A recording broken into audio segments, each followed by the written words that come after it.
everyone and welcome to day 16 of my CSS journey. आज की इस वीडियो में मैं आप लोगों के साथ अपनी स्टडी रूटीन शेयर करूंगा।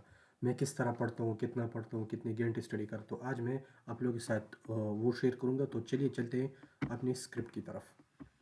देखिए, सबसे पहले जो CSS का प्रिपरेशन है, आपने इसको डिसिप्लिन के साथ, फोकस के साथ पढ़ना है और डेली रूटीन में पढ़ना है। ये नहीं आप अपने आप पे बोझ मत डालें, बस आप एक टाइम सेट करें जो टाइम आपको सूटेबल हो, क्योंकि इसमें बाज़ कैंडिडेट्स होते हैं जो फ्रेशली ग्रेजुएट होते हैं तो उनके पास टाइम बहुत होता है पढ़ने को, लेकिन कुछ वो होते हैं जो ऑन जॉब होते हैं तो उनको मसला होता है। तो आप ये अपनी स्टडी प्रिपरेशन अपने हिसाब से सेट करेंगे। देखिए, मेरा भी जॉब था, मैं भी जॉब करता था। अब मैं कुछ दिनों के लिए फ़ारिग हो सकता हूँ, दोबारा मैं जॉब पे लग जाऊँ। तो मेरा स्टडी रूटीन ये था कि मैं डेली 5 से 6 घंटे पढ़ता था। तो यानी मेरी टाइमिंग भी मुख्तलिफ थी, शिफ्ट्स होती थी। सुबह को दो, फिर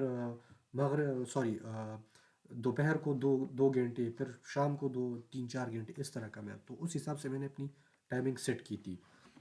तो देखिए, सबसे पहले होता यह कि आपने सुबह को सुबह को क्या करना है। आप जब चाय माय सब कुछ पी लेते तो आपने पढ़ना है कंपलसरी और ऑप्शनल सब्जेक्ट को 2 घंटे देना है।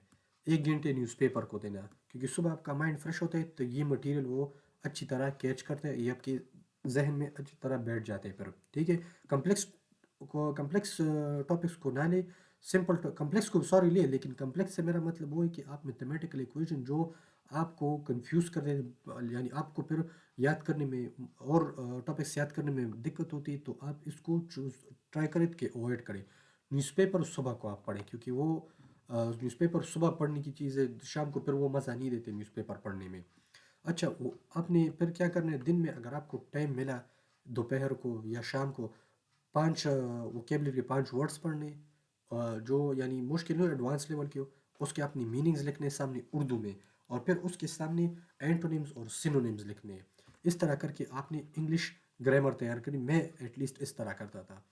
अच्छा, ये हो गए सिनोनिम्स, भी हो गए सिनोनिम भी मैं प्रैक्टिस इस तरह का। फिर ग्रामर का एक टॉपिक करना है अपने। चूँकि मेरी इंग्लिश कमज़ोर है, यानी कमज़ोर मेरी स्पोकन इंग्लिश ठीक है, लेकिन ग्रामेटिकली ग्रामर में modal verbs, auxiliary verb, I don't know कितने टाइप से, तो उस लिहाज से मेरी इंग्लिश कमज़ोर है। यहाँ तक कि मेरी ट्रांसलेशन भी कमज़ोर है। तो इसकी प्रैक्टिस के लिए मैंने ग्रामर का एक टॉपिक डेली रखा है। तो इस हिसाब से मैं इसको प्रैक्टिस करूँगा, इसके हिसाब से मैं इसकी प्रिपरेशन करूँगा। अच्छा, फिर 1 से 2 घंटे लेक्चर होता है। 10 वीडियोज़ हो, 1 घंटे 25 मिनट, 1 घंटा 20 मिनट, तो आप डेली एक पढ़ें। अगर 2 घंटे के हो तो एक एक घंटे के हिसाब से तकसीम कर ले। एक लेक्चर 2 दिन में पढ़ ले। तो इस तरह से करके आप वट एवर सूट्स यू। मैं यूट्यूब से करता हूँ, मैंने कोई एकेडमी ज्वाइन नहीं किया। तो यूट्यूब में 2 घंटे, 3 घंटे, 2 घंटे, 1 घंटे, इसके दरमियान एक लेक्चर होता है, वो मैं इस हिसाब से पढ़ता हूँ। अच्छा, रिव्यू और रिफ्लेक्शन के लिए आप ये करें कि आप जब सोने से पहले आप ये करें कि अपने नोट्स आप पॉइंट्स में तैयार करें। अगर आप खामखा बाज इंसान को फिर दिल नहीं लगता रिवाइज करने में, तो आप पॉइंट्स को तैयार करें, उसको एक बार थॉरली रीड कर ले और फिर सो जाए। या रिवीजन के लिए, रिव्यू के लिए आप ये भी कर सकते हैं, लेकिन एंड ऑफ द डे आप लाजमी इसको पढ़े। वो आपको अच्छी तरह, आप वो चीज़ आपके दिमाग में अच्छी तरह बैठ जाएगी। आप ये भी कर सकते हैं कि आप सैटरडे संडे को या एक दिन ऐसा आप सेट कर ले कि उस दिन में आप सारी रिवीजन कर ले उस वीक की, तो ये बेहतर होगा।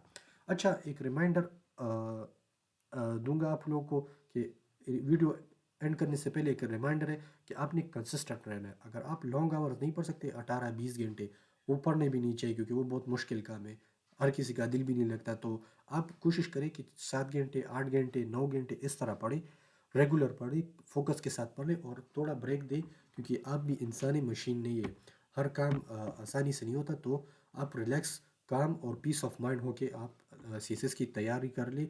इंशाल्लाह आप पास हो जाएंगे।